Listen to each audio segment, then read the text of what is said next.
నేను నరసాపూర్ నుంచి వచ్చాను. మా మా మా టీచర్ పేరు తారమేత్ర కృష్ణబేన్ టీచర్ గారు. ఆనందగీత యజ్ఞార్థాత్ కర్మణోన్యత్ర లోకోయం కర్మ బంధనః తదర్థం కర్మ కౌంతేయ ముక్త సంగః సమాచర. అన్నాద్ భవంతి భూతాని పర్జన్యాదన్న సంభవః యజ్ఞాద్ భవతి పర్జన్యో యజ్ఞః కర్మ సముద్భవం. కర్మ బ్రహ్మోద్భవం విద్ధి బ్రహ్మాక్షర సముద్భవం. తస్మాత్ సర్వగతం బ్రహ్మ నిత్యం యజ్ఞే ప్రతిష్ఠితం. యజ్ఞదాచరతి శ్రేష్ఠః తత్తదేవేతరో జనః.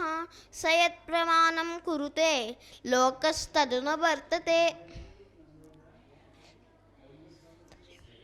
శ్రేయాంసు ధర్మో విగుణః పరధర్మాత్ స్వనుష్ఠితాత్. స్వధర్మే నిధనం శ్రేయః పరధర్మో భయావహః. యదా యదా హి ధర్మస్య గ్లానిర్భవతి భారత అభ్యుత్థానమధర్మస్య తదాత్మానం సృజామ్యహం. పరిత్రాణాయ సాధూనాం వినాశాయ చ దుష్కృతాం ధర్మ సంస్థాపనార్థాయ సంభవామి యుగే యుగే.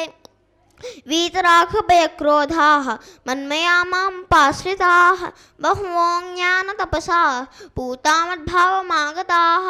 ఏ ధామాం ప్రపద్యంతే తాం సదైవ భజామ్యహం. మమవత్మానువర్తంతే మనుష్యాః పార్థ సర్వశః. న మాం కర్మాణి లింపంతి న మే కర్మఫలే స్పృహా ఇతి మాం యోऽభిజానాతి కర్మభి న సబధ్యతే. ఓం సర్వం శ్రీకృష్ణార్పణమస్తు. నేను భగవద్గీత శ్లోకాలు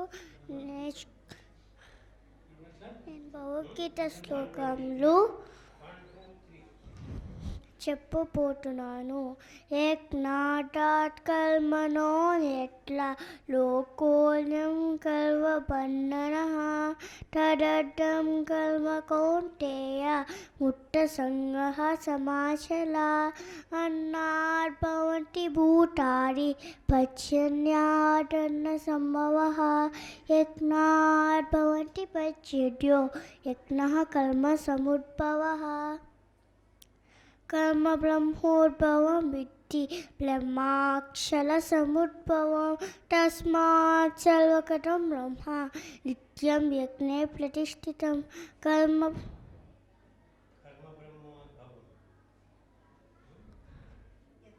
యజ్ఞదాచరతి శ్రేష్ఠః తత్తదేవేతరో జనః. స యత్ ప్రమాణం కురుతే లోకస్తదనువర్తతే. శ్రేయాస్వధర్మో విగుణః పరధర్మాత్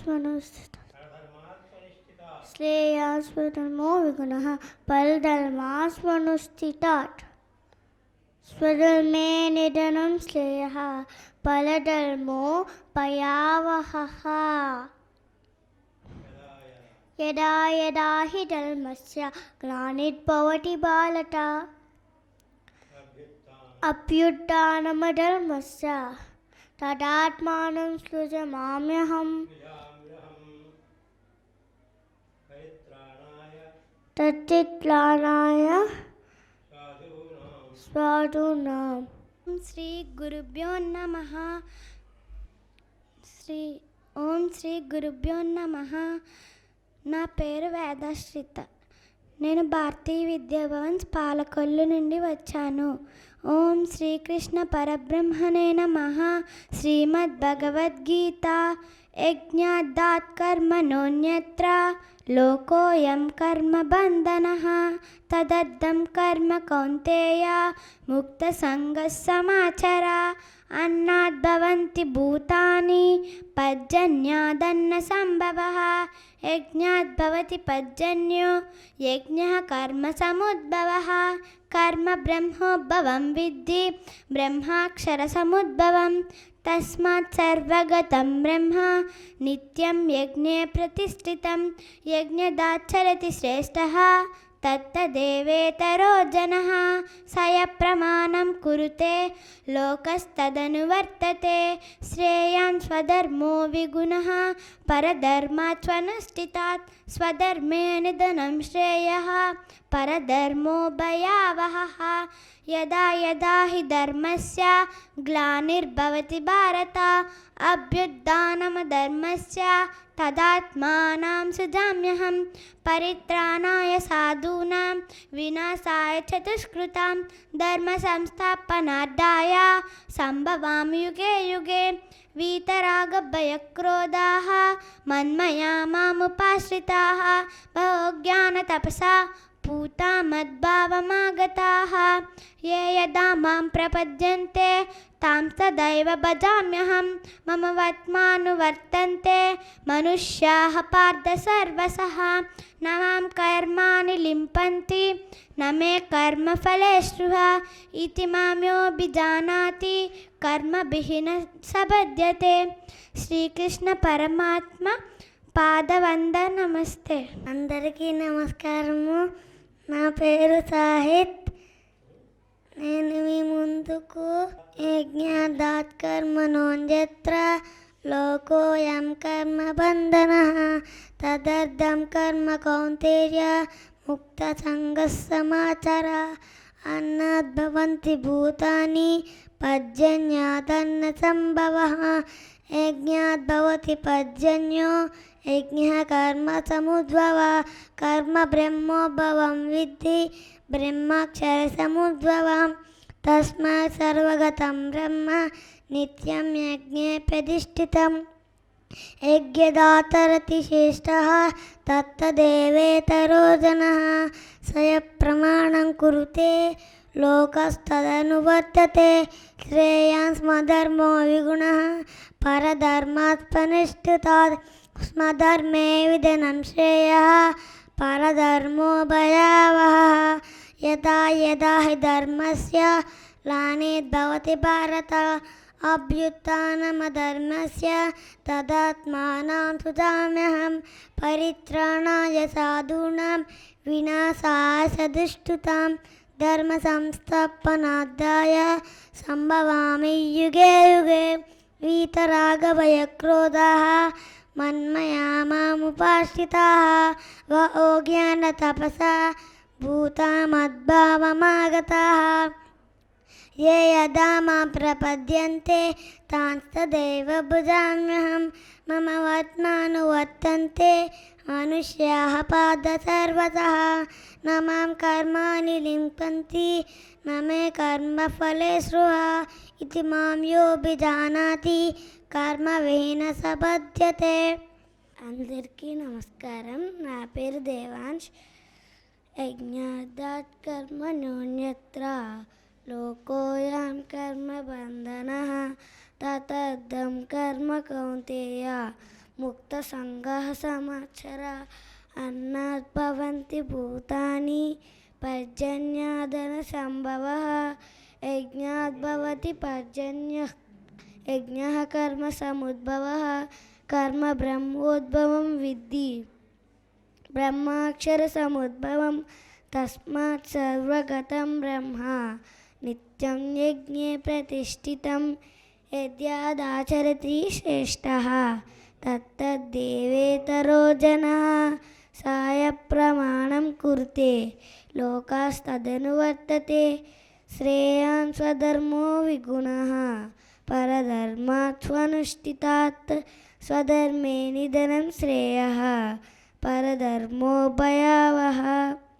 యదా యదా హి ధర్మస్య గ్లానిర్భవతి భారత అభ్యుత్థానమధర్మస్య తదాత్మానం సృజామ్యహం పరిత్రాణాయ సాధూనాం వినాశాయ చ దుష్కృతాం ధర్మ సంస్థాపనార్థాయ సంభవామి యుగే యుగే వీతరాగభయక్రోధः మన్మయా మాముపాశ్రితः బహవో జ్ఞానతపసా భూతమద్భావమాగతः ये यदा मां प्रपद्यन्ते तांस्तदैव भजाम्यहं मम वर्त्मानुवर्तन्ते मानुष्यः पार्थ सर्वशः न मां कर्माणि लिम्पन्ति न मे कर्मफले स्पृहा इति मां यो बीजनाति कर्मभिः न सपद्यते.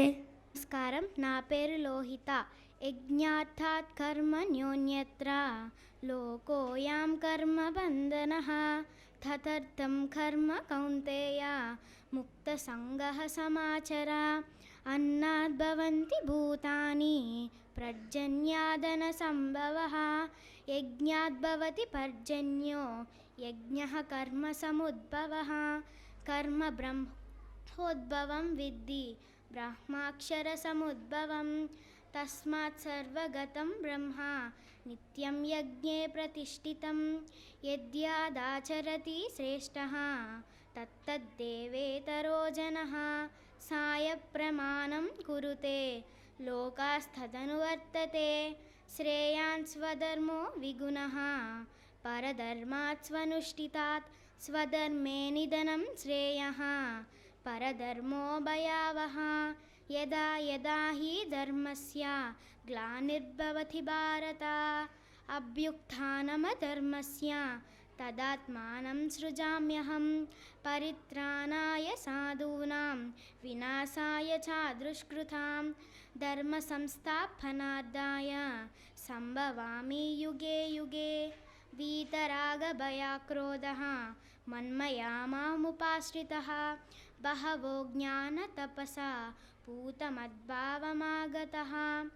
ఏ యదా మాం ప్రపద్యంతే తాంస్తదైవ భజామ్యహం. మమ వత్మానువర్తంతే మానుష్యః పార్థ సర్వశః.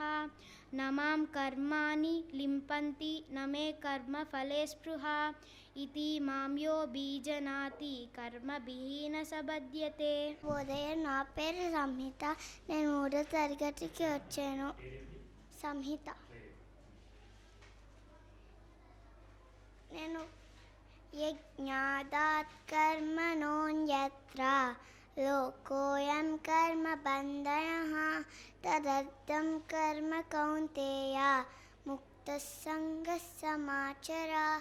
అన్నాద్ భవంతి భూతాని పర్జన్యాదన్న సంభవః యజ్ఞాద్ భవతి పర్జన్యో యజ్ఞః కర్మ సముద్భవః.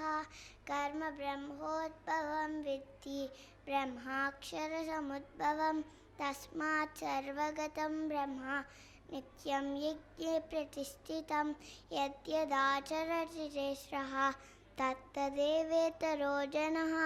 స యత్ప్రమాణం కురుతే లోకస్తదనువర్తతే. శ్రేయాన్ స్వధర్మో విగుణః పరధర్మాత్ స్వనుష్ఠితాత్. స్వధర్మే నిధనం శ్రేయః స్వధర్మో భయావహః. యదా యదా హి ధర్మస్య గ్లానిర్భవతి భారత అభ్యుత్థానమధర్మస్య తదాత్మానం సృజామ్యహం. పరిత్రాణాయ సాధూనాం వినాశాయ చ దుష్కృతాం. ధర్మ సంస్థాపనార్థాయ సంభవామి యుగే యుగే. వీతరాగభయక్రోధాః మన్మయా మాముపాశ్రితాః. బహో జ్ఞానతపసా పూతా మద్భావమాగతాః. యదా మాం ప్రపద్యంతే తాంస్తదైవ భజామ్యహం. మమ వర్త్మానువర్తంతే మనుష్యాః పార్థ సర్వశః. న మాం కర్మాణి లింపంతి న మే కర్మఫలే స్పృహా యో బిజానాతి కర్మభిర్న సబధ్యతే. My name is Samiksha.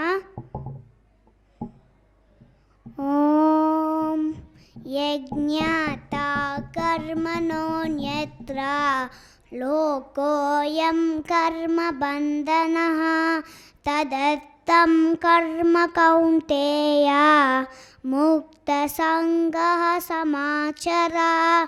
अन्नात् भवन्ति भूतानि पर्जन्यादन्न सम्भवः. यज्ञात् भवति पर्जन्यो यज्ञः कर्म समुद्भवः. कर्म ब्रह्मोद्भवं विद्धि ब्रह्माक्षरसमुद्भवं तस्मात् सर्वगतं ब्रह्म नित्यं यज्ञे प्रतिष्ठितं यद्यदाशरति श्रेष्ठः तत्तदेवेतरो जनः स यत्पमानं कुरुते लोकस्तदनुवर्तते श्रेयान् स्वधर्मो विगुणः परधर्मा स्वनुष्ठितात् स्वधर्मेण धनं श्रेयः पधर्मो भयावहः यदा यदा हि धर्मस्य ग्लानिर्भवति भारत अभ्युत्थानमधर्मस्य तदात्मानं सृजाम्यहं परित्राणाय साधूनां विनाशाय च दुष्कृतां धर्मसंस्थापनार्थाय सम्भवामि युगे युगे वीतरागभयक्रोधाः मन्मया मामुपाश्रिताः बहवो ज्ञानतपसा पूतार्मद्भावमागताः ये यथा मां प्रपद्यन्ते तां सदैव भजाम्यहं मम वर्त्मानुवर्तन्ते मनुष्यः पार्थ सर्वशः न मां कर्माणि लिम्पन्ति न मे कर्मफले स्पृहा इति मां योऽभिजानाति कर्मभिर्न स बध्यते।